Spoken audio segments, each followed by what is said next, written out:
కాబట్టి వీళ్ళని మోటివేట్ చేయండి. ధనుసు రాశిలో ఎవరైనా మీకు పిల్లలు పుట్టుంటే వీళ్ళ అదృష్టం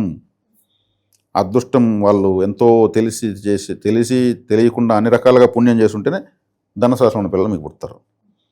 ఈ వీడియో చూసినటువంటి తల్లిదండ్రులకు ఎవరికైనా సరే ధనుసు రాశిలో పిల్లలు పుట్టున్నా, ధనుసు లగ్నంలో పుట్టున్నా బాగా మోటివేట్ చేయండి. మోటివేట్ చేస్తే వాళ్ళు ఈజీ చేసి అడుగులు పెడతారు.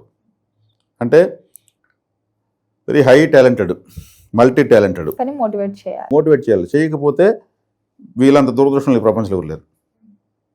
తెలియదు, వాళ్ళ శక్తి వాళ్ళకి తెలియదు. మోటివేట్ చేస్తేనే దశాంతం చేసిన వీళ్ళు కొన్ని చెడగొడతారు. వీళ్ళు నేర్చుకునే క్రమంలో కొన్ని చెడగొడతారు. వీటికి పెట్టుబడి పెట్టాలి. మళ్ళీ ఇంకోసారి తెప్పించాలి. ఆ టూల్స్ విసుకోకూడదు. నీకేమైనా ఇంత డబ్బులు యాడ్ చేసి వేస్ట్ అనకూడదు. వాళ్ళే 1కి 10 సార్లు ఎక్స్పెరిమెంట్ ఈ యాంగిల్లో చేస్తే అన్ని రకాలు చూసి సక్సెస్ ఒకటే వస్తుంది. 10 రకాల ఫెయిల్యూర్స్ చూస్తే అది మళ్ళీ ప్రపంచానికి ఉపయోగపడతారు వాళ్ళు.